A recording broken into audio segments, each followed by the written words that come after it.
Ayan po mga kabida, isang magandang oras sa lahat. Welcome po sa aking channel. Eto, parang hindi pa po maka-move on ang lahat dito ho sa nangyari po kanina mga kabida, kung saan po ay inaresto na po ito hong si dating Pangulong Rodrigo Roa Duterte. Napakalungkot po yung balita na yun, ano? Dahil ho, although may mga usap-usapan po na baka ho aarestuhin po itong dating Pangulo, pero hindi ho natin nabatid at in-expect po mga kabida nga ngayong araw po ito gagawin, ano? Dahil ho, yun nga, mayroon pong warrant of arrest na inilabas po itong International Criminal Court laban po sa dating Pangulo, ano? Unang-una po, parang rumor lang po, ano? Kasi ho, walang mga dokumentong inilabas, okay?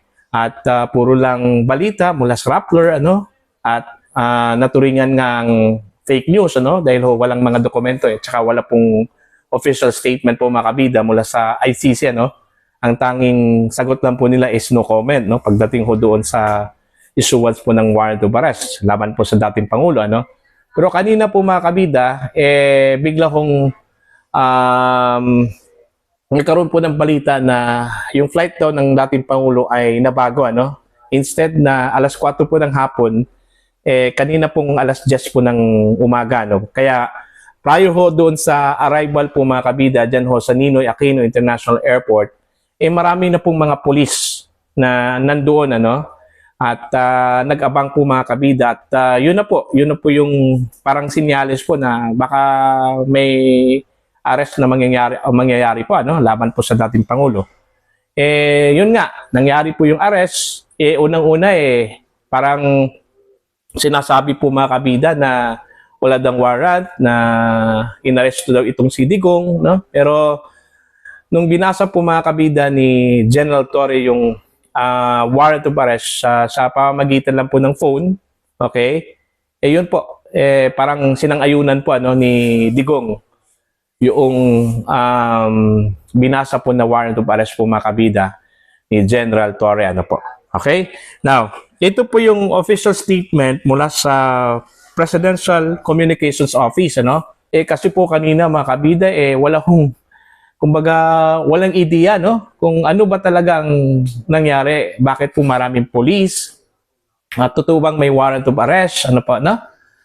Mga kabida, kasi ho, puro lang talaga haka-haka, wala pong inilabas na mga dokumento nga, ano?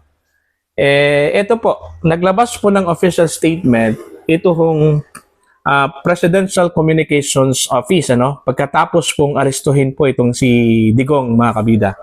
Ito yung kanilang official statement. Kaninang madaling araw, natanggap ng Interpol Manila ang official copy ng warrant of arrest mula sa International Criminal Court or ICC.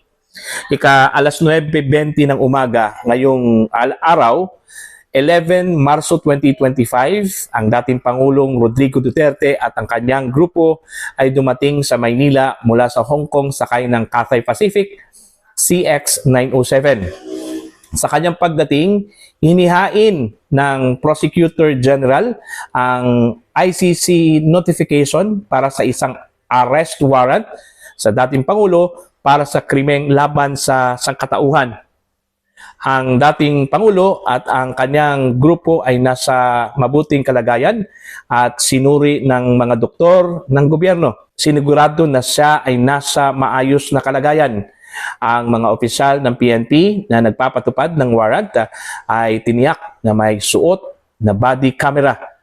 Sa ngayon, nasa kustodiya na siya ng mga kinauukulan. Ayan. So, yun po yung official statement po mga kabida ng Presidential Communications Office, ano po. So totoo at tiyak po na may warrant of arrest po mga kabida na inihain po talaga, no, kay dating Pangulong Rodrigo Roa Duterte. At first may mga lumabas po na mga post like ito pong kanyang anak po na si Kitty na illegal daw yung detention, ano, sa kanyang ama kasi nga wala hong ipinakitang warrant, ano. Okay, dinitain yung kanyang ama doon, okay, kasama yung mga pulis, ano, okay, pero nung nakausap po ni Digong, ito kong si General Torre, kasi ho, hiningian po sila ng ng mga dokumento, basis mga kabida, ano ba talaga yung basis kung bakit po sila kung bakit po siya dinetain doon. Ano ba ang kasalanan po niya? Okay? Binasa po ni General Torre po mga kabida ito kung warrant of arrest mula sa ICC mga kabida. So, ang proseso po ngayon, kasi nasa Villamor Air Base na po itong si Digong mga kabida, at dadalhin daw ito sa The Hague, Netherlands, kung saan po nakabase po itong International Criminal Court, At doon po, babasahan po ng sakdal, at doon na po, mag-uumpisa na po yung trial po mga kabida laban po sa dating presidente po ng Pilipinas. Yung booking, yung pagkakaalam po natin sa isa pong panayam po mga kabida ng Brigada News FM Manila kay Mr. Carlos Conde, most likely yung booking ay dito sa Pilipinas, yung procedure po ng PNP, yun daw yung susundin, At tsaka siya dadalhin doon sa The Hague, Netherlands po mga kabida. Okay? So, yun po yung napakalungkot po na balita, Ang mga tao po kanina nag-abang po kay Digong, kay dating Pangulong Duterte, doon sa NAIA, hindi man lang nakasili po sa dating Pangulo kasi hindi ho pinakita mga kabida for security purposes. So, most likely, idinaan po siya doon sa isang daanan na wala hong mga tao, Okay, naiintindihan ko po yung mga pulis kung bakit hindi ho ipinakita po itong si Digong kasi baka magkaroon po ng heat, yung reaction po ng mga tao, lalong-lalo na po yung mga supporters po ng dating Pangulo, mga kabida. Now, titingnan lang po natin kung magkakaroon po ba ito ng chilling effect, ito hong nangyari po sa dating Pangulo, Kasi mismo ang dating Pangulo po mga kabida, ina-anticipate na po niya itong pagkaka-aresto po sa kanya, Kasi unang-una po, may statement po siya na handa na po raw siya, na magpa-aresto sakali hong meron pong warrant, mula sa International Criminal Court. Napansin ko lang po mga kabida, bakit po si Torre yung nagbasa po ng warrant? Supposedly yung Interpol.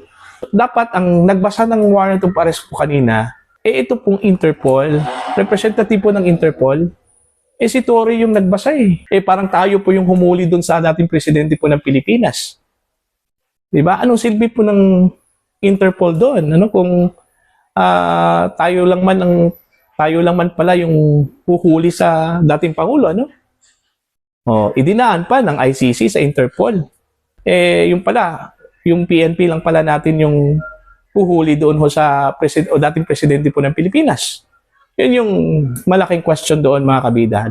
Kasi paulit-ulit po na sinabi po ng administrasyon na wala na tayo, out na po tayo sa jurisdiction po ng ICC. Kaya nga, ang ginawa lang daw, kasi may kaso man na isinampa, dapat yung Interpol sana yung kumbaga kumilos, pwedeng idinaan sa PNP dito, pero hindi talaga yung PNP mismo yung manguna, Parang PNP yung nanguna Parang PNP yung umaresto po mga kabida sa dating Pangulo Supposedly yung Interpol sana. Pero wala na po tayong magawa Tapos na po yun, Tsaka administrasyon po ito ng Marcos Lahat po ay pwede hong mangyari, Lahat imposible. Lahat po posible mga kabida. So, yun lang po, Para po sa inyong opinion, you can comment down. Para sa mga hindi pa po subscribers sa aking channel, please subscribe. Just click the subscribe button, click the notification bell, click all para updated po kayo sa aking mga uploads. Maraming salamat po sa inyong lahat. God bless mga kabida.